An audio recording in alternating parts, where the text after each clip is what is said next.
3월 13일 목요일 말씀과 함께 하루를 시작하시는 여러분들에게 우리 주님의 평안과 은혜가 가득한 하루 되시기를 소망합니다. 함께 기도하며 말씀의 은혜를 구합니다. 사랑과 은혜의 아버지 하나님, 거친 세상에서 하나님 말씀으로 우리를 위로하며 또 보살펴 주시는 그 은혜에 날마다 감사를 드립니다. 하나님, 오늘 우리의 마음의 문을 열어주시었고 하늘의 문도 활짝 열어주셔서 내려주시는 은혜의 단비로 우리의 인생이 촉촉히 적셔지는 은혜 누리는 인생 여정 되게 하여 주시옵소서. 감사를 드리며 이 모든 간구를 우리 주님 예수님 이름으로 기도합니다. 아멘.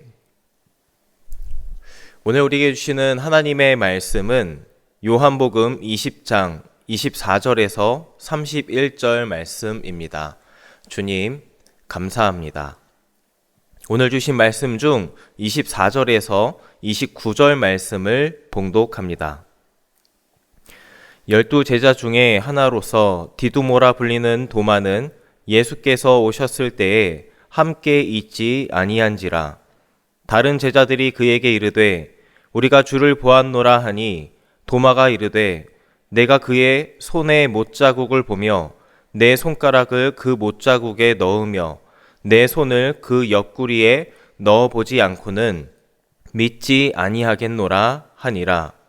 여드레를 지나서 제자들이 다시 집 안에 있을 때에 도마도 함께 있고 문들이 닫혔는데 예수께서 오사 가운데 서서 이르시되 너희에게 평강이 있을지어다 하시고 도마에게 이르시되 내 손가락을 이리 내밀어 내 손을 보고 내 손을 내밀어 내 옆구리에 넣어보라.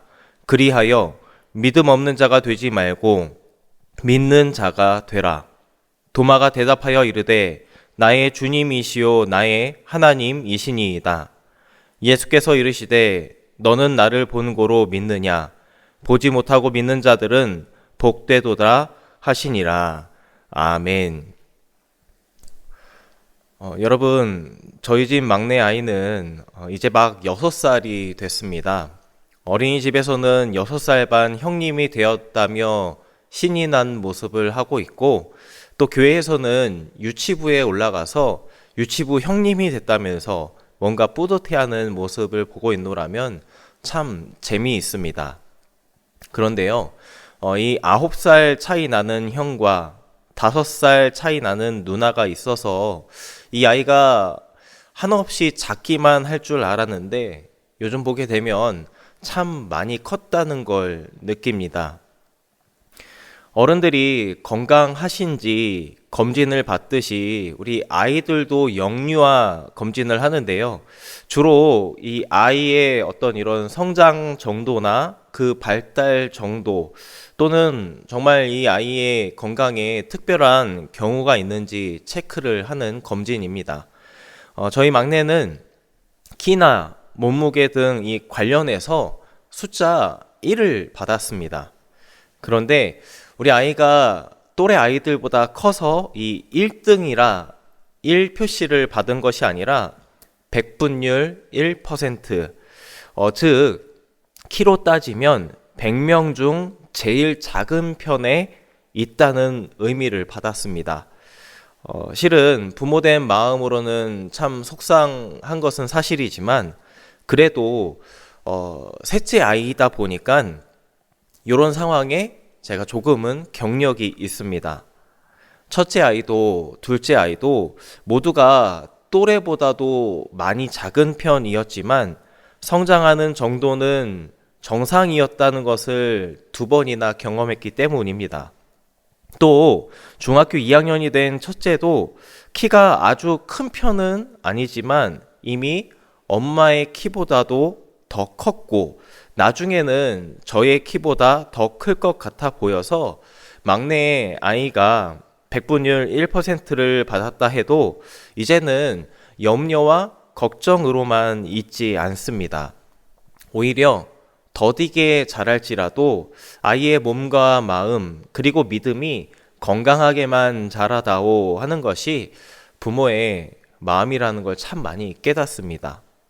오늘 본문 말씀에도 이처럼 더디게 자랄지라도 나의 사랑하는 자녀가 몸도 마음도 아프지 않게 건강하게만 자라길 바라는 마음이 담긴 주님의 기다리심을 볼 수가 있습니다. 오늘 본문은 우리가 잘 알고 있는 의심 많은 도마에 대한 이야기를 담고 있습니다. 이 이야기에서 도마는 특별한 상황이 설정되어서 그 모습을 그려내고 있습니다. 24절 말씀을 보게 되시면은 도마는 예수께서 오셨을 때에 함께 있지 아니한지라. 요한복음 20장 말씀은요, 전반적으로 예수님께서 돌 무덤에서 다시 살아나신 사건을 다루는데요. 부활하신 예수님은 막달라 마리아에게도 나타나셨고 또 다른 제자들에게도 나타나셨습니다. 그런데 그런 만남의 현장에 도마는 없었습니다. 어찌 보면 예수님이 부활하신지조차도 알 수 없었던 도마가 의심을 품었다는 것은 충분한 이유가 될 수 있다 생각도 듭니다. 그래서 25절 말씀을 보면요, 다른 제자들이 그에게 이르되 우리가 주를 보았노라 하니 도마가 이르되 내가 그의 손에 못자국을 보며 내 손가락을 그 못자국에 넣으며 내 손을 그 옆구리에 넣어보지 않고는 믿지 아니하겠노라 하니라. 다른 제자들이 아무리 우리가 주님을 봤어 하면서 부활하신 주님과의 만남을 도마에게 나누어 준다 한들 도마는 지금 상태가 더디 믿는 정도가 아니라 내가 예수님의 손에 있는 그 못자국을 봐야 하고 거기에 또 내 손가락을 넣어보고 창에 찔린 예수님의 옆구리에 자신이 손에 닿지 않고는 믿지 아니하겠노라. 아예 완고히 믿지 않는 정도였습니다. 제자들의 증언보다도 자신의 경험, 자신의 체험을 더 앞세우던 상태였지요. 사실 그런 생각할 수 있을 것 같습니다. 아니, 제자라는 사람이 왜 이다지도 믿지 못하는 걸까? 그런데요, 여러분, 실은 도마의 이런 더딘 모습이 오늘 저와 여러분의 믿음 여정과 참 많이도 닮아 있다 하는 생각 들지 않으십니까? 예수님 못자국과 창에 찔린 옆구리를 보고 또 만져봐야 하듯 주님 함께 하시면 보여 주시옵소서, 주님 제 곁에 계시면 어떤 표시를 해 주시옵소서 하는 그런 믿음과 우리의 기도 모습을 보고 있자면 말입니다. 여러분, 이 믿음이 어느 믿음이 작고 없는 그런 성도의 믿음이 아닐 겁니다. 여러분, 우리가 잘 알고 있는 기도는 어떻게 기도했었습니까? 보소서 내가 양털 한 뭉치를 타작마당에 두리니 만일 이슬이 양털에만 있고 주변 땅은 마르면 주께서 이미 말씀하신 같이 내 손으로 이스라엘을 구원하실 줄을 내가 알겠나이다. 기드온이 또 하나님께 여쭈되 주여 내게 노하지 마옵소서. 내가 이번만 말하리이다. 구하옵나니 내게 이번만 양털로 시험하게 하소서. 원하건대 양털만 마르고 그 주변 땅에는 다 이슬이 있게 하옵소서. 물론 여러분이 양털을 가지고 하나님을 시험해 보던 기드온은요, 자신이 바라던 모든 것을 다 응답받습니다. 그러나 사사 기드온 역시 도마와 같이 자신이 보고 자신이 만지는 그런 경험이 아니라면 순종의 발걸음 옮기기 어려워 보이는 믿음의 여정을 보입니다. 도마의 의심, 도마의 믿음은 생각보다 이처럼 멀지 않은 곳, 오히려 오늘 나 자신에게서 발견하기가 더 쉬운 그런 믿음일지도 모르겠습니다. 그런 더뎌 보이는 믿음 앞에 오늘 부활하신 예수님은 어떻게 다가가셨습니까?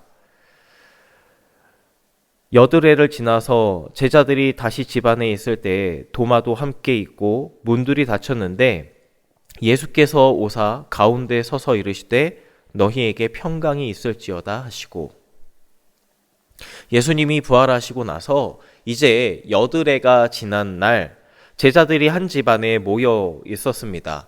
그리고 이번에는 그 자리에 도마도 있었습니다. 아마 그때까지 제자들은 도마에게 계속 증언하고 있었을 겁니다.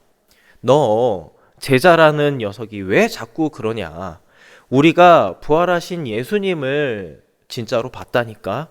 우리에게 오셔서 말씀도 전해 주셨어 하는 증언 말입니다. 당사자였던 도마는 8일이 정말 8년처럼 길게 느껴졌을지도 모르겠습니다. 모두가 다 부활하신 예수님을 봤다고 그렇게 증언하는데 나 혼자서만 부활하신 예수님을 만나지 못했기 때문에 그러한 감정을 느꼈을 겁니다. 그런데 그때 예수께서 오사 그 가운데에 서서 드디어 예수님과 도마의 만남이 성사됩니다. 그리고 의심으로 더뎌져 있는 믿음, 답답해 있는 신뢰에 있던 도마에게 다가가서 말씀하십니다. 27절 말씀입니다. 도마에게 이르시되 내 손가락을 이리 내밀어 내 손을 보고 내 손을 내밀어 내 옆구리에 넣어보라. 그리하여 믿음 없는 자가 되지 말고 믿는 자가 되라. 여러분, 도마 입장에서 한번 생각해 볼까요? 예수님이 하신 이 말씀에 얼마나 소름이 돋았을까요? 도마는 부활하신 예수님을 만난 적도 없는데 증언만 하는 다른 제자들에게 했던 예수님의 그 못자국 난 손, 창에 찔린 그 옆구리를 내가 보고 만져봐야만 내가 믿겠노라 했던 그 말을 지금 예수님께서 하시는 겁니다. 그런데 부활하신 예수님은 그렇게 도마에게 못자국 난 그 손, 창에 찔렸던 옆구리를 내어준 것 자체보다도 그 이유를 더 중요시 하셨습니다. 그래서 예수님은 말씀하셨던 거죠. 너가 믿음 없는 자가 되지 말고 믿는 자가 되라. 그것이 예수님에겐 도마에게 있어서 더 중요한 마음이셨습니다. 어쩌면 예수님의 제자였기 때문에 도마는 자신 앞에 서신 예수님께 너는 당최 믿음이 왜 그러니? 하는 꾸지람을 해도 충분했을 상황이었을 겁니다. 하지만 예수님은 그런 꾸지람을 들지 않으셨습니다. 오히려 도마가 믿음 없는 자가 되지 말고 믿는 자가 되라 보다듬습니다. 마치 더디게 자랄지라도 내 사랑하는 제자 도마가 몸도 마음도 믿음도 다치지 않게 믿음 없는 자가 되지 말고 몸도 마음도 믿음도 건강하게만 자라길 바라는 마음으로 주님은 기다리셨습니다. 오늘 말씀을 보면서 예수님의 못자국 난 그 손에 도마의 손이 결국에는 포개어지는 모습이 상상되었습니다. 주의 손에 나의 손을 포개고 주의 발에 나의 발을 포개어 나 주와 함께 죽고 또 나 주와 함께 살리라. 그래서 도마는 그 포갠 기다림의 은혜 속에서 나의 주님, 나의 하나님을 고백합니다. 여러분, 우리 역시 도마와 같이 믿음이 더딘 인생일지도 모르겠습니다. 그러나 우리와 함께 소망하고 바라고 기도했으면 좋겠습니다. 더딜지라도 튼튼하게 자라길 바라는 그 믿음의 자세 나아가길 바라면서 여러분, 우리 주님은 오늘 저와 여러분을 기다림의 은혜로 함께 주신다는 것을 소망하기를 축복합니다. 그래서 여러분, 우리가 믿음 없는 우리 인생 여정이 아니라 더딜지라도 믿음의 인생 여정으로 우리의 손, 우리의 발이 주님의 손과 주님의 발에 포개어지는 그 사랑으로 우리를 초대하시는 기다림에 나아가는 저와 여러분 되기를 소망합니다. 함께 기도합니다. 사랑의 아버지 하나님, 오늘도 말씀으로 우리 믿음과 발걸음에 함께해 주셔서 감사를 드립니다. 우리 믿음은 여전히 연약하고 아침 안개에 눈앞을 가려서 더디게 자라고 있을지라도 믿음 없는 자가 아니라 믿음 있는 자 되도록 우리를 한없이 사랑으로 기다려주신 그 은혜에 오늘도 우리가 주님의 복음을 누립니다. 하나님, 그 사랑과 그 은혜에 우리의 그 믿음이 포개어져서 도마와 같이 오직 예수님만을 나의 주님이시고 나의 하나님이라 고백하는 견고한 믿음의 성도가 되게 하여 주시옵소서. 커다란 장벽과도 같은 내 앞에 있는 모든 문제들과 관계 앞에 그 견고한 믿음으로 흔들리지 않게 하여 주시고, 세상 그 무엇보다도 주님만을 믿으며 그리고 주님만이 모든 것임을 고백하며 우리의 믿음의 닻을 내려 살아가는 주님의 자녀 되도록 주님 복을 내려 주시옵소서. 감사를 드리며 이 모든 간구를 우리 주님 예수 그리스도의 이름으로 기도하오며 복을 빕니다. 이제는 나의 주님, 나의 하나님 되어주신 예수 그리스도의 은혜와 연약한 우리를 기다려주시고 보다듬어 주시는 아버지 하나님의 크신 사랑하심과 작은 믿음, 더딘 믿음을 크게 자라게 해주시는 성령 하나님의 일하심과 함께 하심이 시냇가 하늘숲 과천교회 모든 성도들 위해 그리고 앞으로 걸어가는 우리의 모든 믿음의 여정들 가운데 이 나라와 이 민족, 온 세상 열방 가운데 이제로부터 영원토록 함께 하시기를 간절히 축원하옵나이다. 아멘.